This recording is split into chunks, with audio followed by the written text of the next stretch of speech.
So a friend of mine took Shahada on GTA. You wouldn't expect that, right? So let me tell you about it.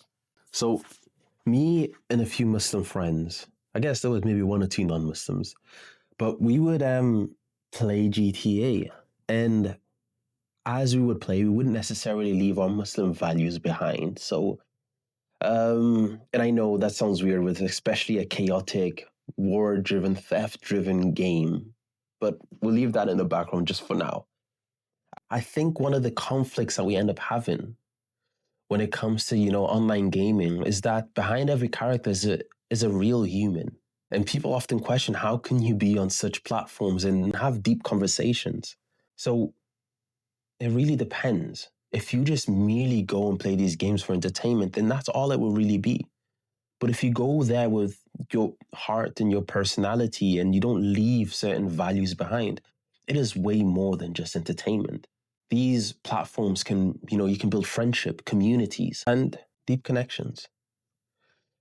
But nevertheless, it wasn't like we went on there with the intention of simply giving dawah or anything of the like. So what actually really did happen was he just fell in love with the brotherhood.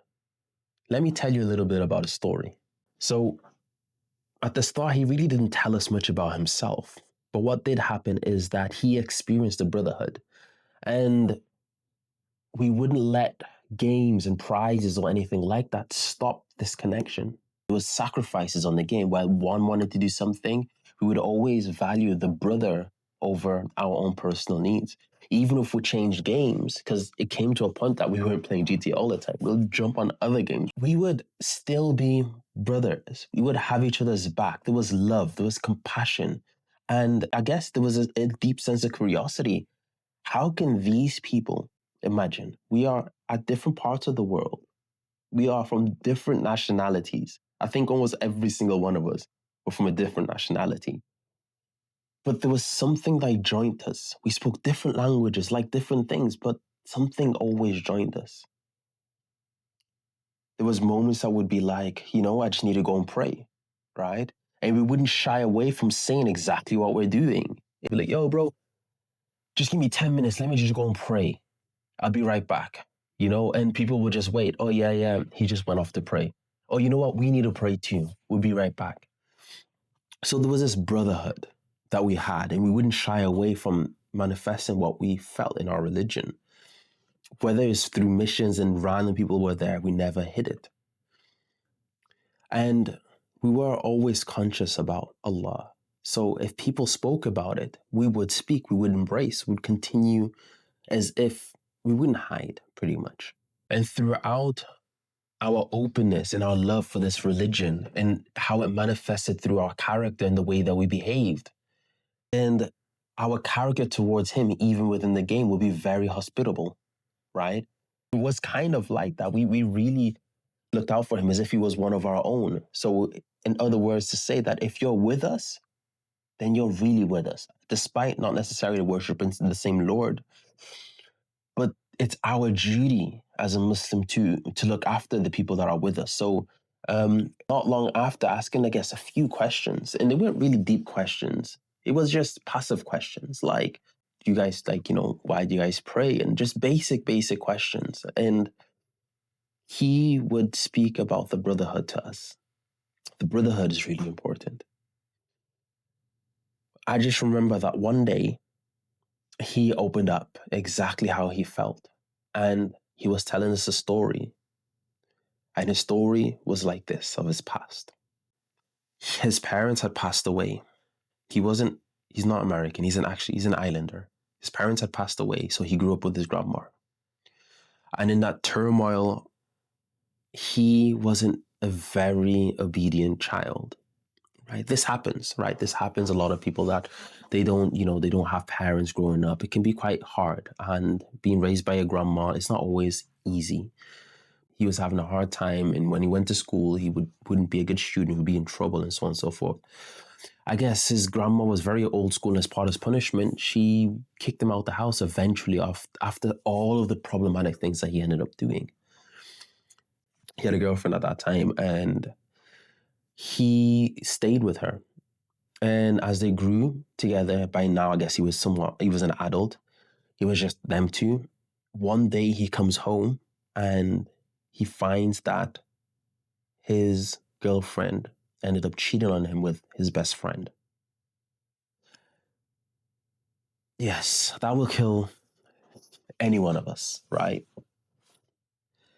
And because of that, he ended up, losing his mind, losing all forms of trust. He had no friends. His best friend, his family was not there. His best friend and his closest person that he confided in, his girlfriend at the time, he lost it all. So he had a deep sense of insecurity and he never trusted anyone.